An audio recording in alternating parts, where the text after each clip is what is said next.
Mr. President, do you plan to release more details of the Vietnam-China deals? Is there going to be paperwork released to the public showing I might. I don't think it matters how much you release of the deal.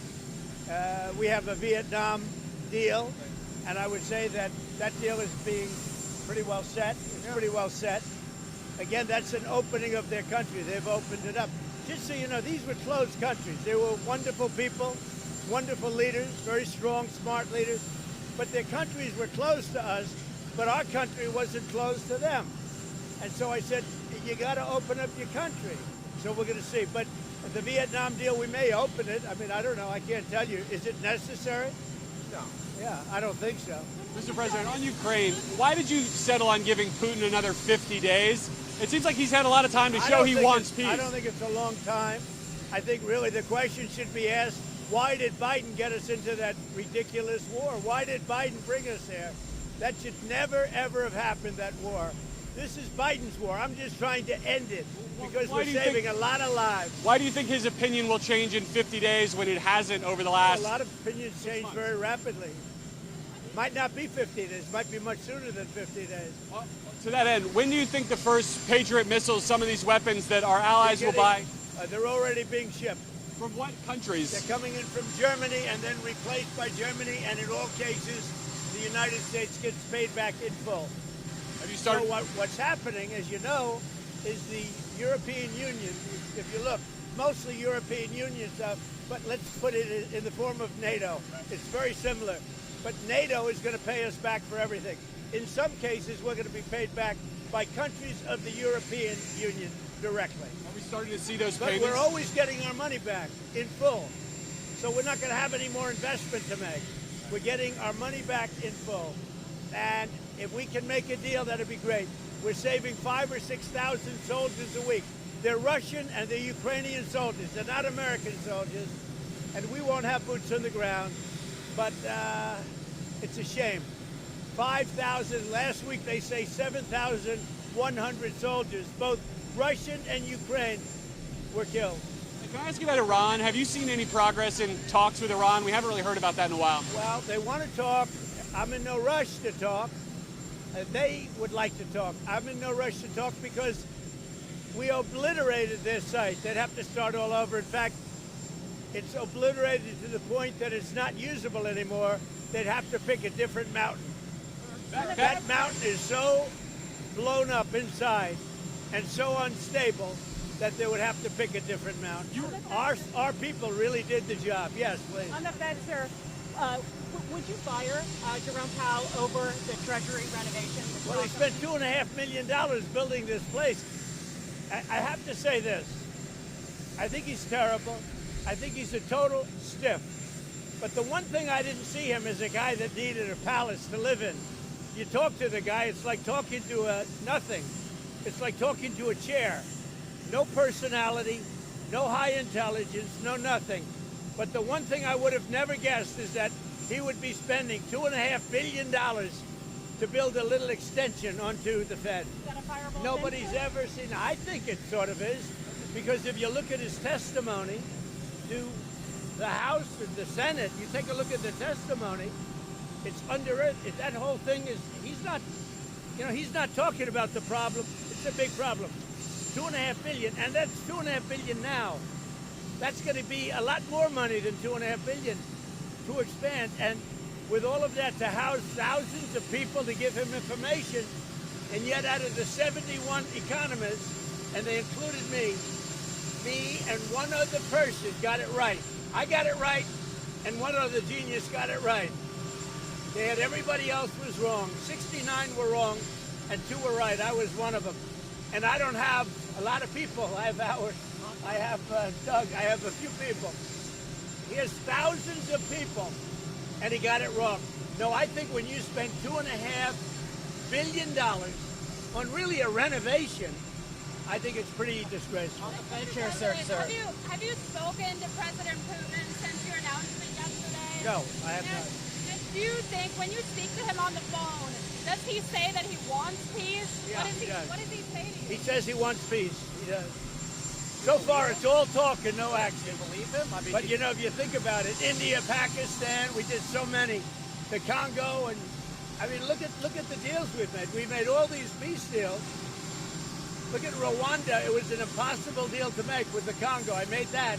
I made all of these deals, Serbia, Kosovo, and here's the one deal. And actually, Vladimir called me up. He said, I'd love to help you with respect to making a deal with a couple of them, like Iran. I'd love to help you. I say, Vladimir, I only want to help with one deal, Russia, because you're the only deal that we're not doing too well on. He oftentimes he said, no, he wants peace. And I think he does. I hope he does. We're going to find out soon. And it could be before the 50 days. Mr. President, twice yesterday, when you were talking about this, you mentioned conversations you had with the First Lady after talking with President Putin. Has she influenced your thinking on this at all? She's very smart. She's very neutral. She's very neutral in a sense. She's sort of like me. She'd like to see people stop dying. You know, people said, are you for one side or another? I'm for the side of people stopping dying. We have 5,000, 6,000, and 7,000 people a week, at least. And that doesn't include people from the cities and towns that are having rockets lobbed in there. I mean, people are dying in the cities and towns too, but we're talking about 7,100 in the last 8 days died. And I'm for stopping that. On the Fed chair search, sir, is Scott Bessent, your Treasury Secretary, your number one option whenever Jerome Powell leaves? Or well, he's an option. Is he your top and he's option? Very good. Well, he's not, because I like the job he's doing. Right. That's why he's not. And he couldn't do both, sir? I'd like to, yeah, I don't know if he was on the plane. Maybe he wasn't. But I do like the job he's done. Right. So, in that sense, probably he's not that much of an option. Right. Scott's been great. He's been terrific. He did a good job today. He's a very soothing force. You know, he's soothing. All right. Mr. President, The pharmaceutical and The pharmaceuticals will be tariffed probably at the end of the month. And we're going to start off with a low tariff and give the pharmaceutical companies a year or so to build. And then we're going to make it a very high tariff, because we got to move them in. Look, there's two ways you do it. You make money, or you have them move here so they don't have to pay the tariff. Those are the two ways. The pharmaceutical companies are moving back to America where they should be. Mr. President, sir, is that in the same timeline? The semiconductor tariff? Similar, actually less complicated, but similar. Semiconductors and chips. Mr. President, I know you've urged people to move on, but I'm curious, why do you think your supporters in particular have been so interested in the Epstein story and so upset about how it's been handled? Why do you think that is? Why they would be so interested. He's dead for a long time. He was never a big factor in terms of life. I don't understand what the interest or what the fascination is. I really don't. And the credible information's been given. Don't forget, we went through years of the Mueller witch hunt and all of the different things, the Steele dossier, which was all fake. All that information was fake. But I don't understand why the Jeffrey Epstein case would be of interest to anybody. It's pretty boring stuff. It's sordid, but it's boring. And I don't understand why it keeps going. I think really only pretty bad people, including fake news, want to keep something like that going. But credible information, let them give it. Anything that's credible, I would say, let them have it. Mr. President, a question on AI. How do you want Americans to think about it? Are you concerned about job loss or privacy, or do you think this is the new technology? It's interesting because we need jobs. We need a lot of people to work. You know, we're going to be building very shortly hundreds of factories, including AI. We're building a lot of car factories. They're all coming in from other countries now in order to avoid paying the tariffs. And we need people working. So if AI can help us with that, that's a positive. Because we're not going to have enough workers to take care of it if we don't create something. So whether it's robots or whether it's AI, we need somebody to take care of it. Do you agree with that? I agree. So many jobs to build. I mean, think about it. $15 trillion. That's 5 million people working in these factories, building them great high-paying jobs in America that President Trump has brought back. So those jobs, of course, are in the wings. So let's go, let's train America, and let's get it going. What do you think? What would you say about this, John? Well, I think with AI, as Howard and the President said, we're going to need more workers in this country because President Trump is the greatest economic developer that this country's ever had. It's brought back this record amount of foreign direct investment and a record amount of U.S. investment going back into job creation. But the mix is going to change. AI will take jobs away like software development because AI can write code, but AI can't wire a building, do plumbing. I mean, if kids go into the trades today, they're all going to be making 150 grand and they'll have amazing lives, build companies, start businesses. I mean, this is part of the boom of America because middle class, working Americans will never have had it as good. They have lower taxes, lower regulations, and more opportunities to go to work to build things. We need people. We really need, because we're building so many factories in the country, and so AI can help with that. But what also is going to help are going to be robots. You know, the robots, I think, are going to be a big deal, and that's going to help also.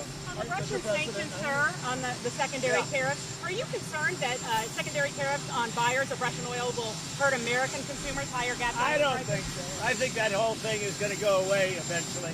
It should have gone away. And Putin does say, oh, I want peace, but so far he hasn't lived up to that. So I think it's going to go away, but we're going to find out soon. We're going to find out soon. Can you give us more details on the sanctions? Is it 100% sanctions? No, I don't want to on do that. Russia, or- But they're very biting, they're very significant, and they're going to be very bad for the countries involved. I mean, they'll be very, very powerful and very bad for the countries involved. And I hope we don't have to pull that string. And maybe we won't. We'll see.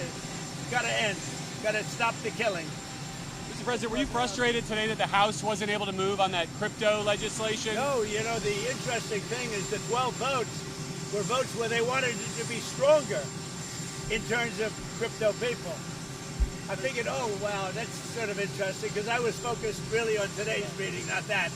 But the interesting is the votes, those negative votes, were because they wanted it to be, as the safeguards, they wanted it to be stronger for people with Bitcoin or crypto.